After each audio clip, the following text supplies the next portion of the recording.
left our song today. That the weather was not frigid the way it's been the last 4 days. Yo, I was able to open up my blinds. I even cracked the door. I cracked my balcony door a little bit, just because. Well, mainly because I wanted to light my incense. So I have my incense. I usually light my candles, but this morning I felt like I needed a restart, a refresh, if you will. And I use incense to kind of clean up the energy in my space. But one thing about incense is that them things are potent, and if you're in, you should not be lighting incense without having adequate ventilation in your space, or having a window cracked open. I woke up, chilled, had a little breakfast, and then I lit my incense, opened up the blinds, and it was a beautiful day. It was a beautiful day today. Like no clouds in the sky. It was 40 degrees, still cold. And this, what time was this? 40 degrees. It was around like all day. Oh no, I was just thinking when I walked out, it wasn't cold. But I'm sorry, but yeah, all day it was like high 30s, but it was definitely low 40s at one point.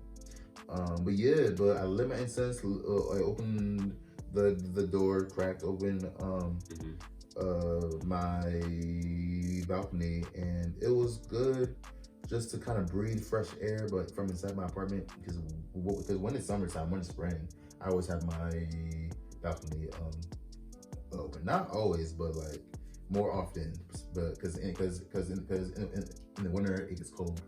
Oh yeah. And like want to keep all the heat inside, but that's what made me smile.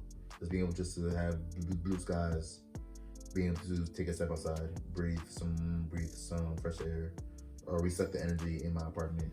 And yeah. How about you? I gotta think. Probably when I first woke up though, like. No, it was after I was watching church online, my partner, and I don't know what I was about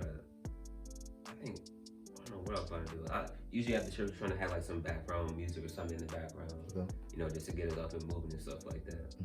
And for some reason, I meant to type in, oh, by the way, Wakanda Forever is on Disney Plus. So I was gonna watch, I was about to watch that. That's why. So I meant to type in Disney, but I had typed in YouTube, and I was just still tired and like waking up or something like that. So I thought it was funny. Okay. Yeah, like small little things like that make me laugh, but you know, had your mind on something like, I'm gonna type this, but through conversation, somebody bring up something else. I'm like, why am I typing in YouTube? All right. So what do you think is important? Why do you think it's important to do things in life with intentionality? Because life will distract you every which possible second of the breathing second of your life.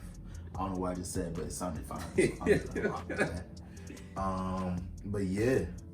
Why it's important to move with intentionality? Because life is gonna come with distractions.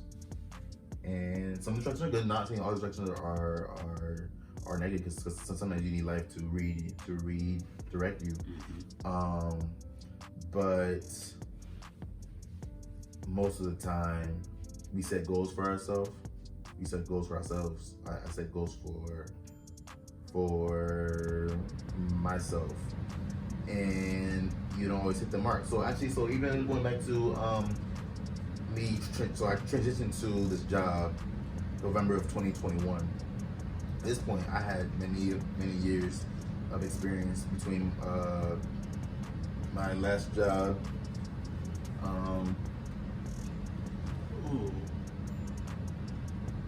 Crazy. But yeah, so sheesh. So yeah, at my current job, I came in with the energy of like, hey, I already have years of experience doing this. I already have things figured out.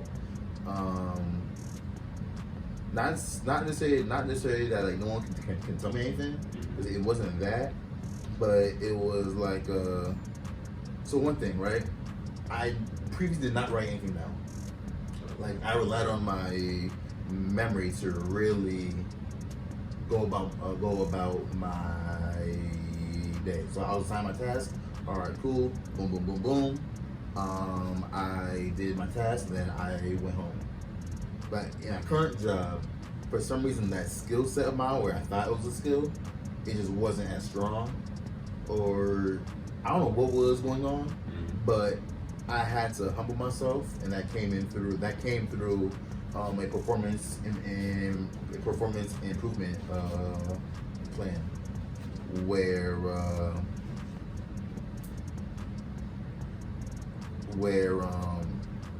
I was told, hey, like I need to write things. I need to write things down. I need to basically write my task in the morning and send it to my supervisor. And at the end of the day, I need to send my email supervisor with everything that I did for that day. I'm like, this is stupid. Like this is micromanaging. Like I don't need micromanagement. And I did that for about a month and some change. And my workload improved. Like my quality of work had improved. And then I was having a conversation with someone, and I was like, I originally thought that this was stupid. Because I was like, this is stupid. But after a couple months, I was like, all right, I see why y'all had me to do this, and it wasn't for them. It was for me to get into the habit of writing things down and keeping track of what my workload was. Where was that I was communicating with my supervisor and with partners, like, hey, this is where I'm at. This is what I have questions about. This is where we need to go. How do we get here? How do we work together? So on and so forth. So to round all this back to the question of like why is being intentional important? From what I learned in that experience was that not just keeping yourself accountable, but keeping milestones along the way lets you know if you're still on track to wherever that end goal was. Just like us with this second edition of this conversation that we are having in this podcast, right? Before we took down some notes and we recorded. That didn't work. This time we started with what our end goal was, and then what were our pillars and what questions we're gonna use to check in along the way. We don't necessarily need these questions to have these conversations and record and move on with whatever we are doing here.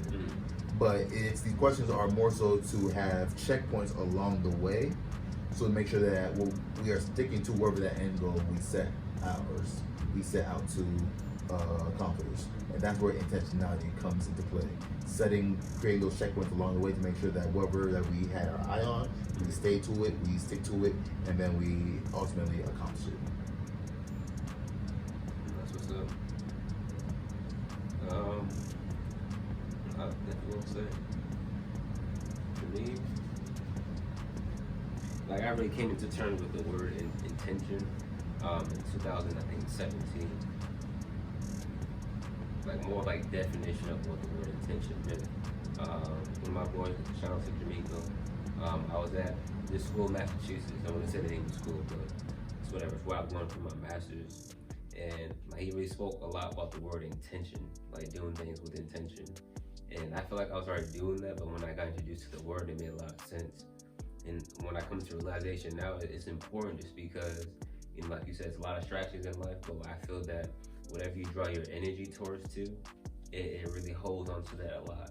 So if I'm like, if I'm always on social media, if I'm always like, doing this or doing that, all my intention and focus and energy and spirit and soul is just focused on that one thing. Yeah. And as we know now, life is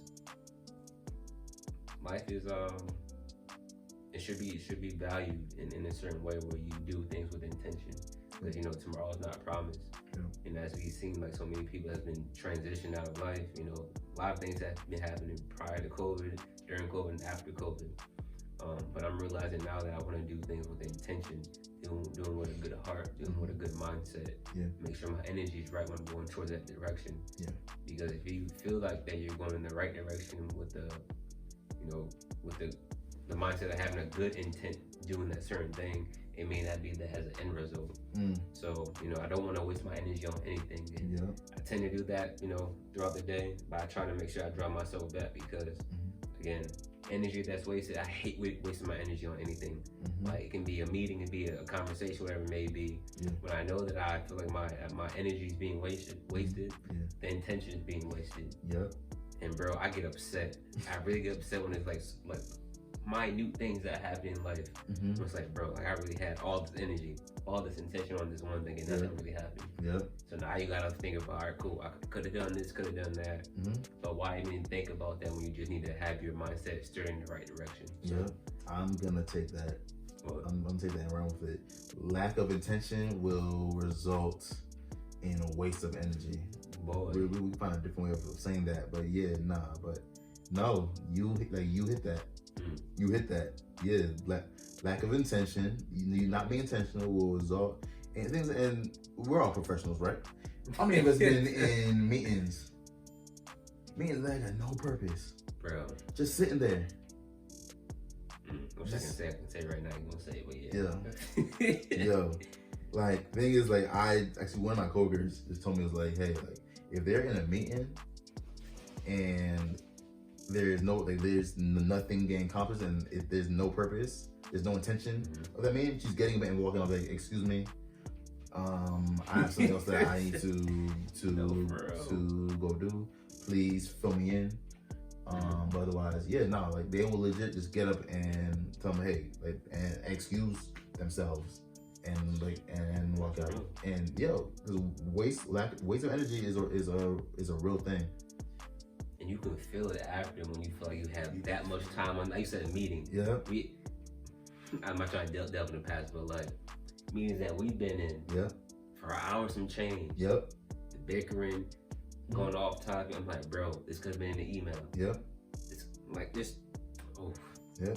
And that's one thing now that what's cool about my current supervisor is that, like, I kind of heard the phrase in the past, but I've not seen it really implemented, which is working meetings, right? In this meeting, we're working, right? We're not just, like, thing is, if the meeting is over a half hour long, we are working. Like, you could have a quick half hour meeting doing check-ins, right? All right, cool. Did this get accomplished? Cool. Check. Like, you could go off your checklist. Like, that's a quick, like, half hour meeting. If the meeting is over a half hour, over 30 minutes, we are working. We're putting the pieces together to accomplish the thing that we said that we're going to accomplish.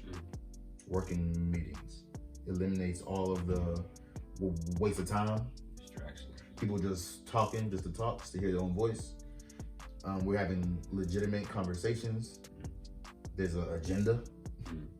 How many times we go into a meeting and someone don't got a agenda? What we here for, bro? What we here for? But yeah, I digress. All right. What area of your faith?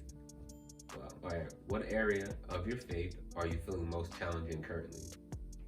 Most challenged by, or what's most challenging? I'm gonna read it again. What area of your faith are you feeling most challenged in currently? Okay. And then I follow up on that question too. What's the follow-up? The follow-up is, how do you continue to develop your relationship with God? Okay. Yeah. So for me,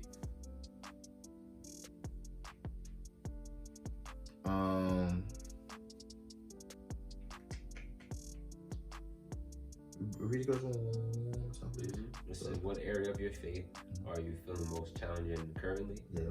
And how do you continue to develop your relationship with God? I'm starting with the second question. Second question first. First is I have not been doing this in the past, but starting every day, every waking breath, with thank God. Just as simple as that. Like, I'm not the most prayerful. Like, I do pray, but I do pray randomly. It's not like every day right before I go to bed. It's not every morning before when I get up. When I get up, it's just at random points in time. I say a quick prayer, either over food or just like in moments.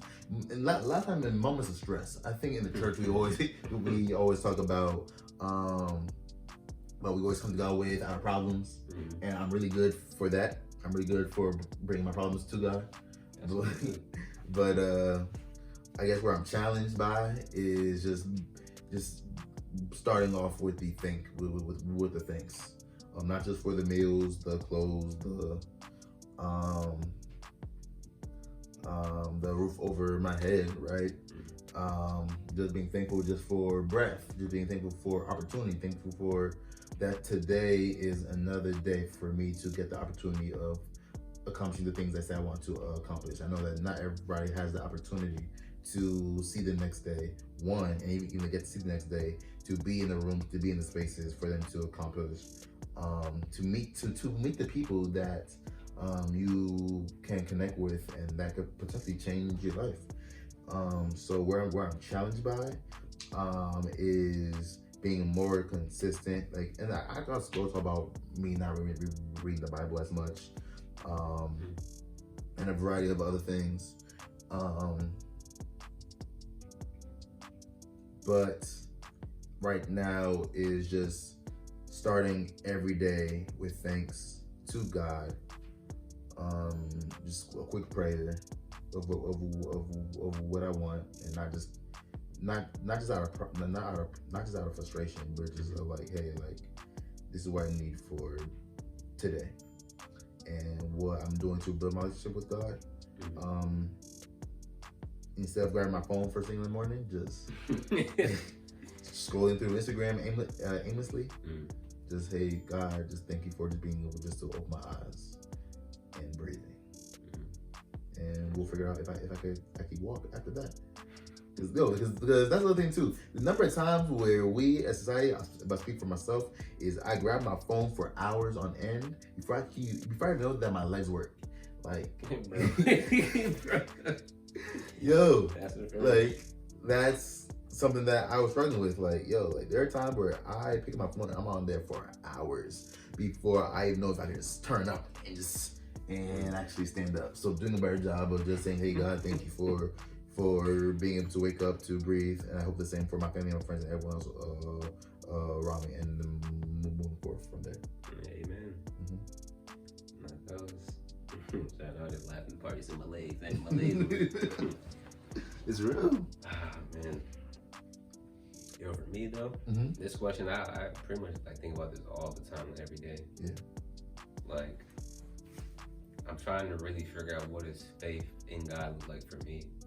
Again, I'm being transparent, not to hold up too much of the space, but for me, I feel like ever since 2019, like, my life has been like very, very difficult. For me to like comprehend where I'm at in life. Yeah. Like, it's a lot to layer something pill I'm not going to get into, but mainly just when it comes to like self-identity, when it comes to a career, when it comes to income, when it comes to love within oneself, when it comes to like just overall complete faith in God. And I do pray. I pray every day. And again, I'm not trying to up one you, but like, I pray when I wake up, I pray at night. I read the Bible as much as I can, either read the Bible app or just read the Bible on my own accord. And like you said, I pray random times at the day. And I think those are like really the best moments though. Like when you feel like something in your spirit, like, cool, I need to pray right now. Whether it's just over something that happened that was negative or something that happened over positive, just giving thanks to God. But it's just, the faith part is really just letting go and letting God. Because I'm gonna be transparent. The things that I'm trying to do is really just trying to identify the next step in my career.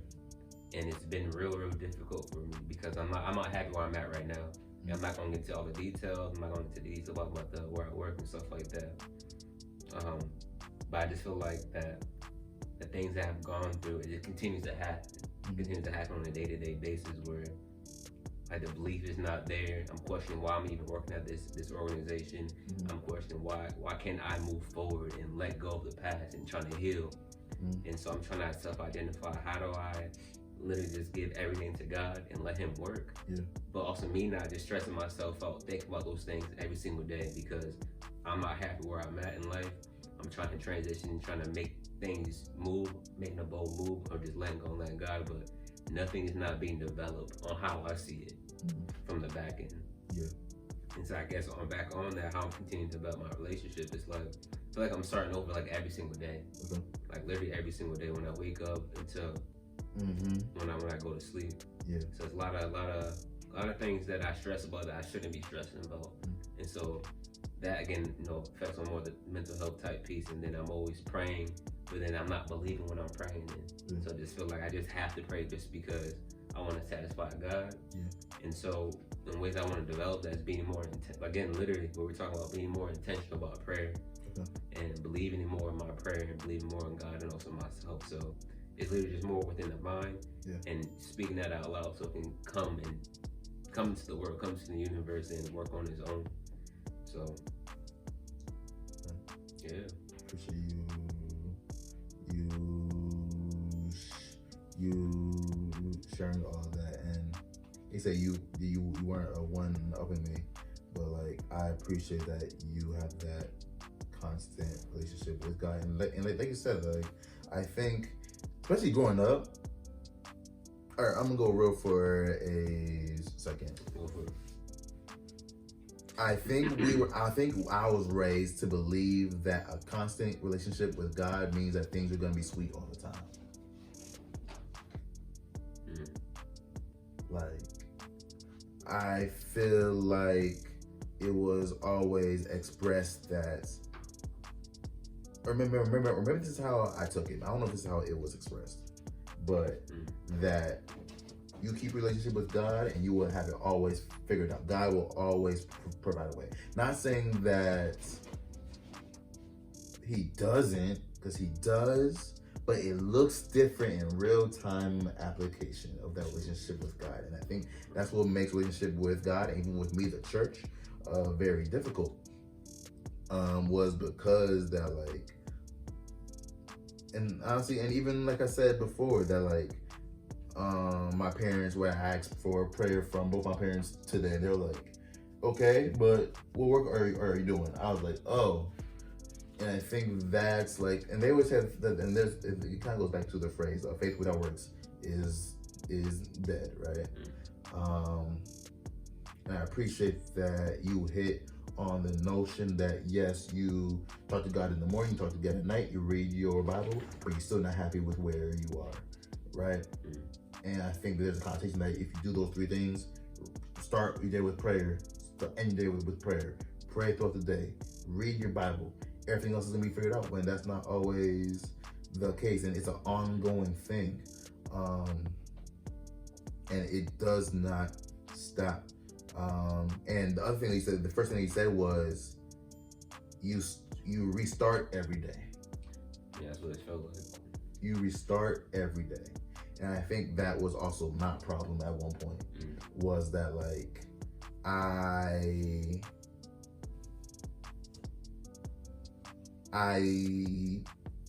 felt, what's the word?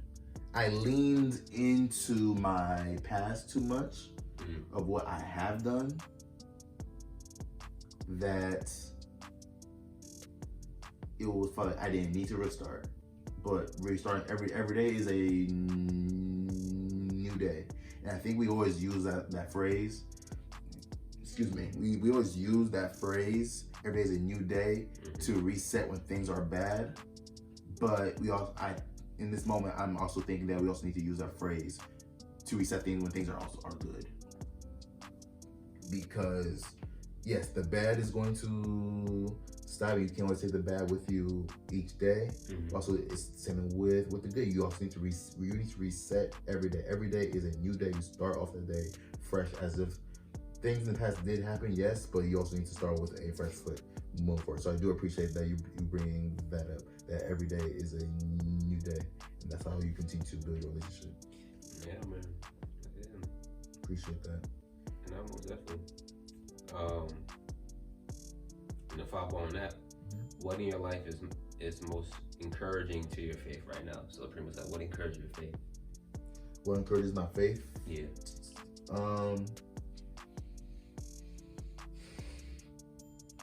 Just that I have people around me that pushes me, that push me, that mediocrity.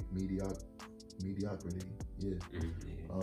It's not accepted that what I'm giving is not my best. And I'm gonna leave right there. I have a strong community around me that constantly lets me know that even through you, my supervisor at work, my parents, my sister, my family, my friends, and strangers too, that like what I'm putting out is not my best. And yeah. That's real. I really don't know how to answer this question, honestly. And that's okay. Yeah. I really don't know what's really encouraging me, like, just to move forward without my faith. I feel like I have no choice. Yeah. No, I think about other people. And I don't think of myself, other people. I'm thinking about people that are less fortunate than I am. Yeah. Other people in the U.S. and internationally as well. Yeah.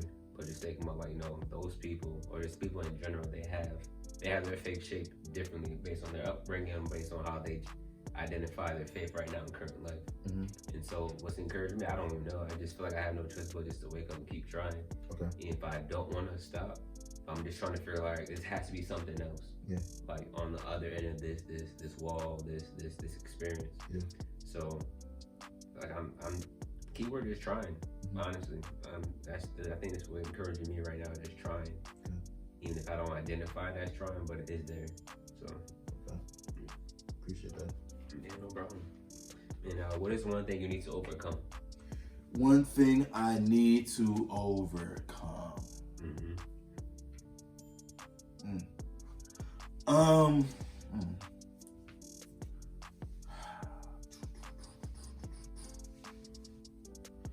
Sheesh. What's one thing I need to overcome? I don't know. You have something? Yeah. Really just doubt. Like, I doubt myself every second of every day, so I'm trying to have more belief.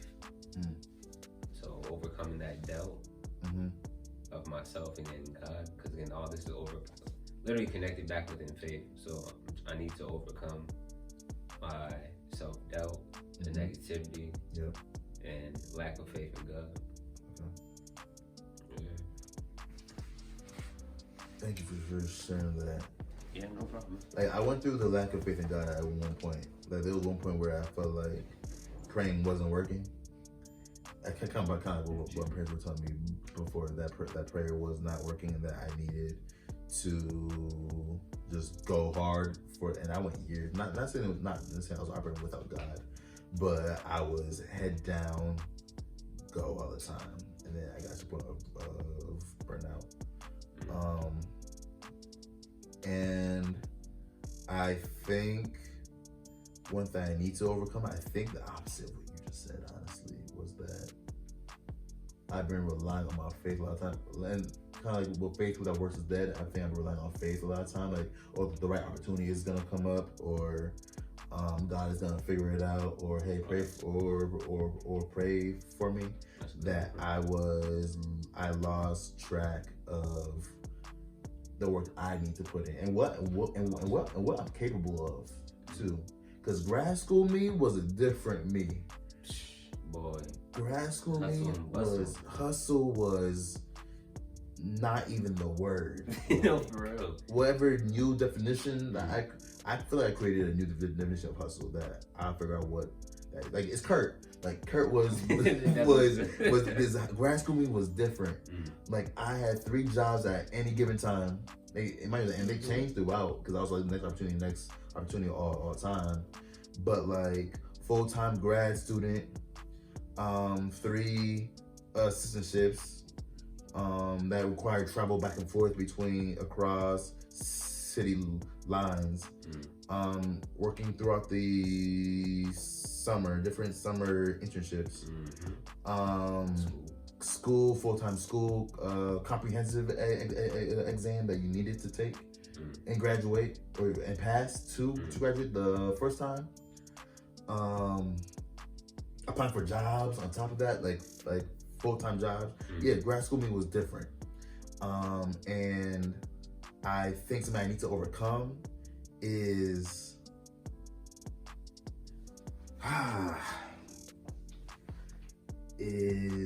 getting back into the headspace of what I'm capable of. Of what I'm capable of. I think I've been scared to go back into that space. Not that any one part of me was bad or ugly or anything. Nothing that I did not like, but the level of burnout that I put myself through. Because I graduated May of 2018. By that first week of April, like mid-April, I was done. Like, you could not. People were trying to talk to me about I'm asleep. Like, don't talk to me about nothing. And I feel like I need to go back into that space. I feel like I need to go back there. The hustle and bustle curve, just like the alone type. No, like the hustle. I won't say not leave me alone, but more so like the level of hustle and grind. Even though grind is not the best word to use, because you're sharpening your sword over, but grinding also means like it's the end goal. Yeah, it's like you're burning yourself out really. One thing I need to get over is just a hump of like, yo, I know what I'm capable of. I know what my goals are, and I know what I need to do to make that happen. But yeah. That's real. But yeah. And the fact that you reflected back on what you did in grad school is important too. Like you say, in grad school, that type of hustle was different. Juggling multiple things, being a student, you know, trying to have a social life too, like family, world problem going on. And the fact that you feel like that you need to get back to that type, not the type of like moment in time of grind, but like maybe something similar, just, you know, do more, you know, be a little bit more busy and stuff like that. I don't know what you got going on in life, but it sounds like you want to be a little bit more busy, but, you know, in that type of way of being, like having that hustle, that grit and hustle going on. And it wasn't about being busy. It's like being intentional. Because I knew from the jump, even before graduating from undergrad, every interview I had, no one asked me about what I learned in school. Everyone was gonna learn this. We're gonna need to wrap this up. But from that point in undergrad, I knew that not a person is gonna ask me what I learned in school. They're gonna ask me what skills do I have, how do those align with how does it align with the company that I'm currently interviewing for, and how am I gonna take that company, organization, that department forward? And it all but depend on what skill set I had. And I knew that going to grad school, I had some skill sets, but I needed to maximize on that. So grad school, I was getting every experience possible. And there was nothing that nobody was gonna do or say to tell me, Kurt, you need to stop. I was getting every experience possible during grad school. And I think that's kind of where I fell off a little bit. I kind of going back to what I was saying earlier, kind of going back full circle. I kept relying on my past experiences. I was no longer focused on what skill sets I needed to move forward. So that means writing down my tasks of the day, writing down what I accomplished for a day, writing down what skill set, what certifications, what additional pieces I needed to take me to that next step. And grad school me, I was so intentional about what I needed to move forward. I kind of got complacent about what my experiences were in the past. And now I need to think about, all right, what do I need? What the pieces do I need to kind of plug and play for me to move forward? I think that's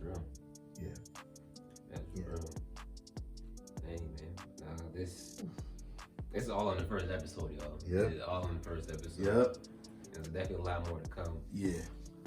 But I think one of my key takeaways, just real quick, is that that last part what you said, because that definitely resonated, is more just maximizing what I do have and utilizing that in order to move forward. Because I know for myself, I reflect literally on like my past experiences, like work experiences, relationship experiences, moments when I was at my highest and moments when I was at my lowest. And for some reason, that's always brought to the present, when it's like it's in the past. No, you can't grab that no more. Yeah. Like I say, yesterday is gone. Today is now. Tomorrow will be here forever, as long as you just live and trying to do things with intention. But tomorrow's gone. Yeah. But just want to make sure that I just let things go. Have God. Increase that faith in God, and see what I can do to overcome and make sure I move forward. Because literally just moving forward, nothing else you do move backward. I mean, you can, unless you repeat the same cycles and everything, bad habits. But definitely, that's where I'm at right now in life. I need to move forward and have that positive direction. So, absolutely. Yeah. I don't know if you have any key points, key takeaways. My key takeaway for this episode is that we did it. Like, yes, sir. This was a way better conversation than before, and I feel like once we figure out mind you, just so you know, there's a whole lot of tech stuff going on between the mic, the recording, the video. We did it though. But my key takeaway is that we did it, and I'm proud of us. It took us some time. Years and change. It took a year. It took other people kind of reigniting that flame.